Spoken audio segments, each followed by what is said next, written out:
Hello students, I am Sadhana Kumari from Mahatma Gandhi Shikshan Sansthan Darbhanga. वर्ग पंचम, विषय संस्कृत। बच्चों, मैं आपके चैप्टर 13 जिसका कि शीर्षक है दुष्टाया फलम, यानी दुष्टाया फलम जो है जिसका कि मतलब होता है दुष्टता का परिणाम, यह लेकर उपस्थित हुई हूँ।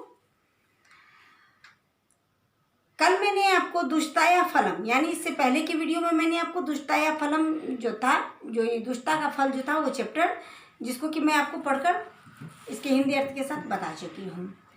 आज मैं आपके अभ्यास कार्य को करवाने से पहले मैं इसका जो शब्दार्थ है उसमें संस्कृत शब्द को लिखूंगी एवं उसके अर्थ को आपको लिखकर और एवं बोलकर आपको समझाऊंगी। आप सभी बच्चे भी, मैं जो भी शब्दार्थ लिखवाऊंगी उसे आप अपनी कॉपी में लेकर उसे अवश्य याद कर लीजिएगा। शब्दार्थ को याद करने से क्या होगा कि आप उन शब्द का हिंदी अर्थ जान पाएंगे एवं आपके चैप्टर में जितने भी वाक्य में क्या लिखा गया है उसका हिंदी अर्थ जान पाएंगे, तो आपको संस्कृत हिंदी का अनुवाद करने में भी आसानी होगी। तो इसलिए संस्कृत में जितने भी शब्द हैं इनके शब्दार्थ को जो दिया जाता है तो उसको अवश्य ही याद कर लेना चाहिए। तो आइए पहले हम इस चैप्टर जो 13 है आपका, 13 जो है इसका जिसका कि शीर्षक दुष्टाया फलम है, तो इसके अभ्यास कार्य को प्रारंभ करवाने से पहले मैं इसके कुछ संस्कृत शब्द एवं इसके हिंदी अर्थ को लिखकर एवं पढ़ के बताती हूँ। बच्चों, आपका चैप्टर 13 जिसका कि शीर्षक है दुष्टाया फलम, दुष्टता का परिणाम, तो इसका मैंने संस्कृत शब्द के हिंदी अर्थ को भी मैं यहाँ लिखकर आपको, यहाँ पर कुछ शब्द मैंने संस्कृत के लिखे हैं जिसका कि मैं हिंदी अर्थ भी लिखूंगी एवं इसके उच्चारण भी आपको बताऊंगी करके। इसका जो पहला शब्द है वह है एकदा। एकदा का हिंदी अर्थ होता है एक बार। एकदा का हिंदी अर्थ होता है एक बार। अब यहाँ दूसरा जो शब्द है वो है कोकिल दंपति। कोकिल दंपति का हिंदी अर्थ होता है कोयल का जोड़ा। कोयल का जोड़ा।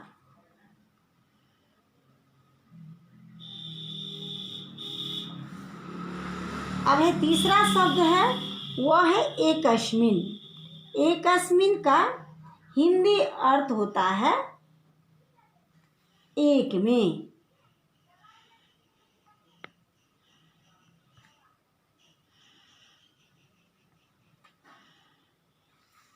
यह चौथा शब्द है आपका, वह है कोटड़े।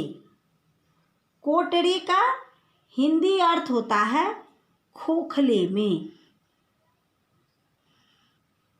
पेड़ में वो एक खोखल सा रहता है, जैसे वो होल सा बना रहता है, गड्ढा जैसा किसी किसी पेड़ में रहता है जिसमें कि पक्षी अपना घोंसला बना लेते हैं, तो उसको कहते हैं खोखले। कुछ खोखला जगह रहता है जिसमें कि पक्षी जो है वो अपना घोंसला बनाकर रहता है, तो वही होता है कोटड़े। आपत्यानि। आपत्यानि का हिंदी अर्थ होता है अंडों को।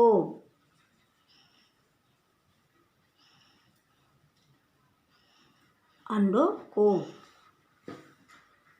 छठा शब्द है इत्यर्थम।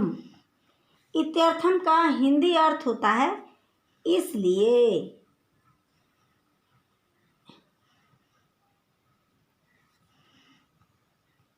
अब सातवां शब्द है वह है एतत्। एतत् का हिंदी अर्थ होता है यह।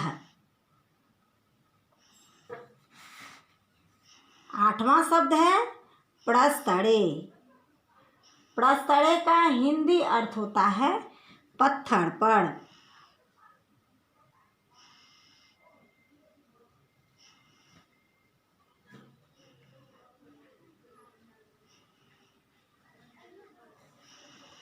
नौवां शब्द है धृत्वा। धृत्वा का हिंदी अर्थ होता है धारण करके।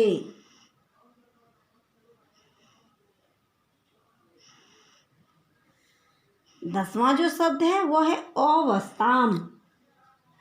अवस्ताम का हिंदी अर्थ होता है रहते थे।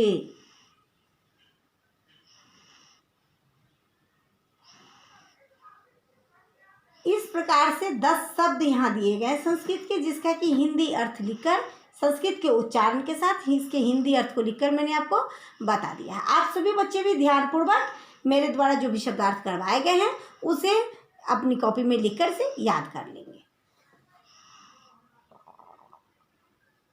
बच्चों, इस प्रकार से आपके चैप्टर 13 जिसका कि शीर्षक दुष्टाया फलम है, इसके 10 शब्दार्थ जो कि इसमें कुछ भारी भारी शब्द मुझे लगा उसको मैंने लिखकर इसके उच्चारण के साथ इसके हिंदी अर्थ को मैंने आपको बता दिया। आप सभी बच्चे भी ध्यानपूर्वक इसे अपनी कॉपी में लिखकर याद कर लेंगे। आगे के कार्य को लेकर मैं फिर उपस्थित होंगी, तब तक के लिए धन्यवाद।